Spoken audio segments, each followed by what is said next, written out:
we have officially moved into the Q&A portion. And so I think on your end, Tracy, right, can you open up, or people can unmute themselves, right? And I can... yes, they can unmute themselves. Yes. Nope. And I think somebody had a question for me. I'm gonna change some slides while you're talking. But David, I think you wanted to unmute and ask a question. Yeah, I do, if that's okay. Can you hear me all right? Yes, please, yeah. Okay, I'm outside, so sorry for any background noise. You're good. So I set up a Get program for my kids years ago, probably 5, 6, 7 years ago. And at some point, I don't remember the year, the Washington State legislators decided that tuition was out of control. And they reduced tuition for a couple of years. I think one year was 10%, another year was 15%, something like that. And then they tied tuition in our state to the rate of inflation. And I don't know if that's still in the situation, but for a guaranteed tuition program, that was, at least to me as a person, as a customer, that was like a death sentence basically, because that meant that my money doesn't, like, it's not going up in value for 2 years. And then after that, it's only going up by a couple of percent, if that, maybe 1% a year. And that's not a very good rate of return. So I'm wondering if anything's changed and how you sell somebody on the Get program if the return is 1 to 2% a year, typically.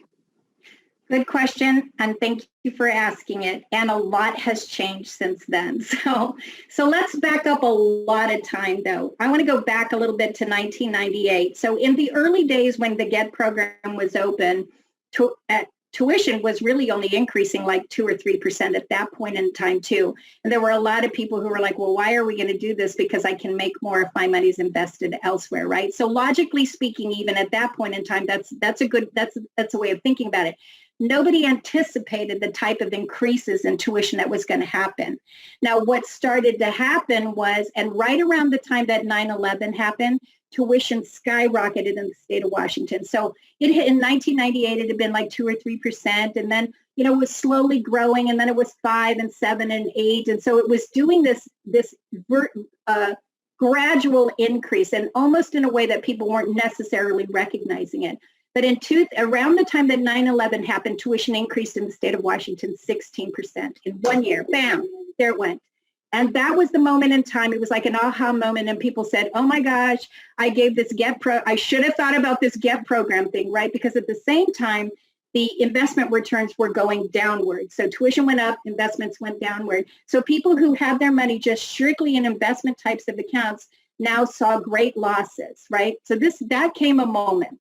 Okay, so now we're going to advance ourselves to that moment in time. So after 9/11, what started to happen was tuition then was hitting traditional 7.5%, 8% tuition increases. When the recession hit, the legislature, who had at that point in time, up until that point in time, had traditionally been able to fund the public institutions about 75%. And so tuition covered the other 25% that the schools needed to run, right? Well, when the recession hit, that flip-flopped.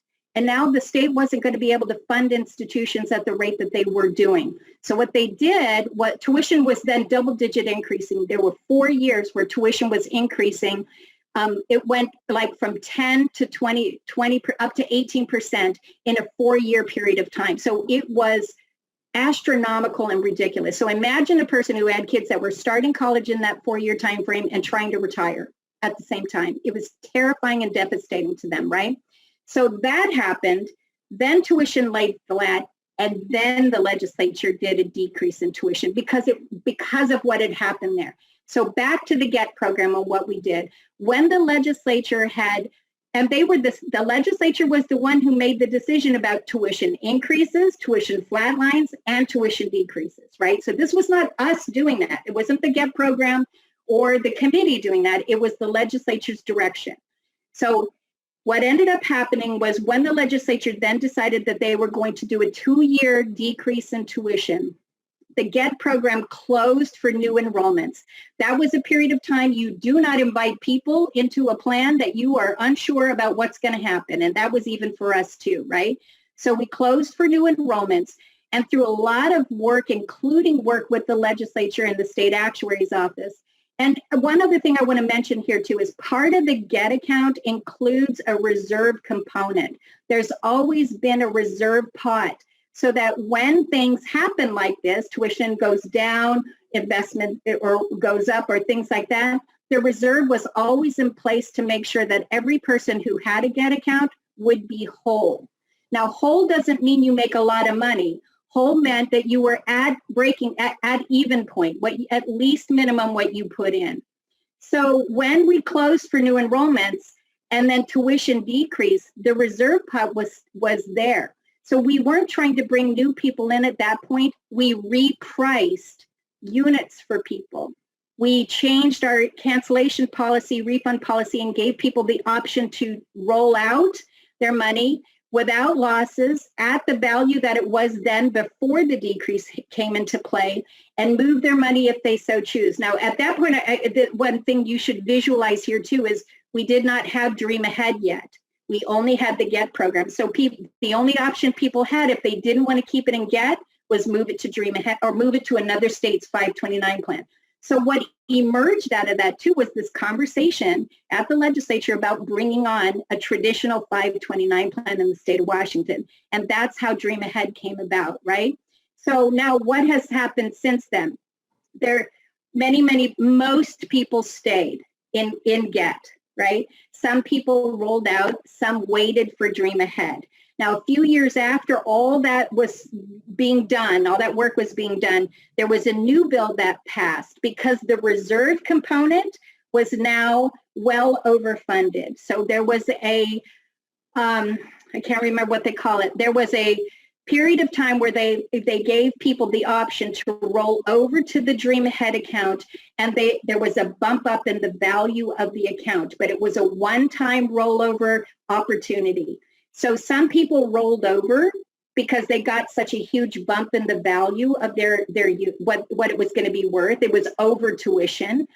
And those people who did that were ones whose kids were ready to start college or were already in college.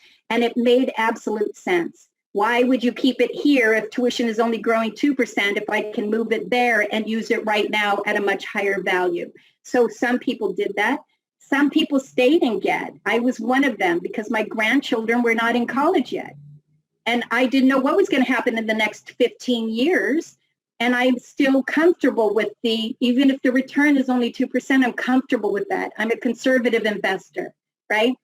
But because of all of that action, we also get people who stayed in GET had extra units added to their accounts as part of that process of leveling out the reserve, right? And then we reopened in 2017. So we've been reopened now for 3 years.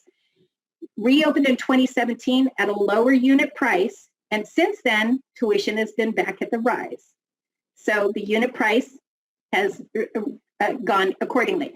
So now to your question about how do we sell this? Well, one thing is that we don't sell it. That's not our primary goal. Our goal is to make sure that families understand 529 plans, the benefits of 529 plans, that they're encouraged to save in 529 plans, along with other ways of saving to diversify those opportunities, right? And we're here to make sure that what the legislature has done is that they've guaranteed it keeps pace with tuition. They didn't guarantee that it's going to always be this amount of money. So that's why it's good to diversify. That's why Dream Ahead is available too. So you can put a little bit here and a little bit here and see how that ebbs and flows over time. I think I should stop there. How did that go? Did it answer your question? Yeah, for the most part.